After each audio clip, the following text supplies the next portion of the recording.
I have so many vivid childhood memories, some good, some bad, some that still haunt me until this day.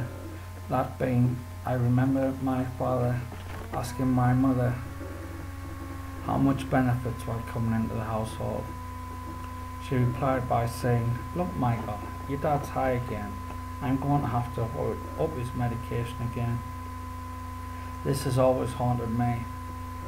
I confronted her and said she could go to jail for praying God. She replied by belting me and sending me to bed.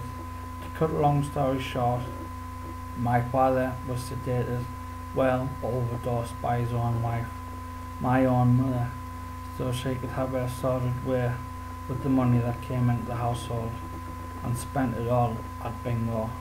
God knows how many times we didn't have a Christmas.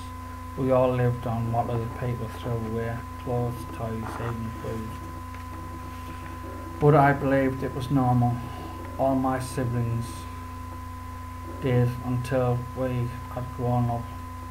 We all suffer mental problems through my mother and their lust for bingo 24/7. So you can see, money to me is the root of all evil, because my mother's greed to win money has ruined all our lives.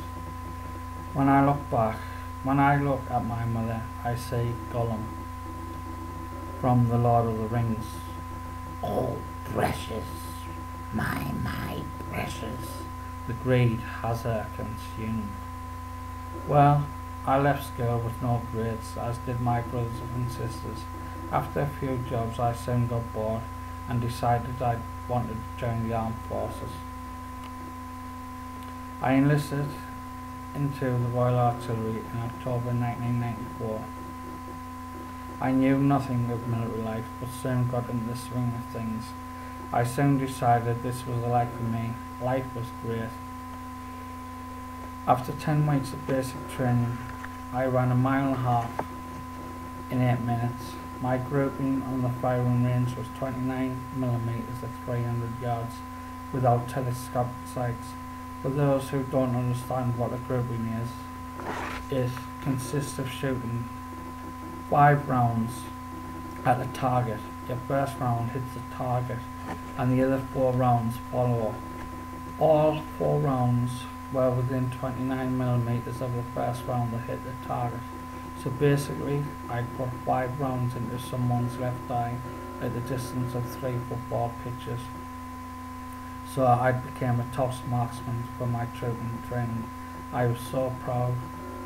I also had the fastest time on the assault course.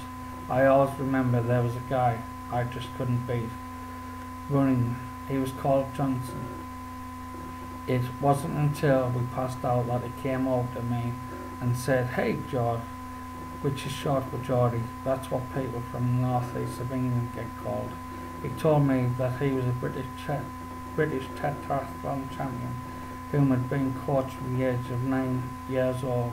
He said I should be proud of myself to be competing at his level in just 10 weeks. It was terrible. I was so proud. On the 5th week of training, we had to submit what regiments we would have liked to have gone to. We were given 3 choices. I chose King's Troop.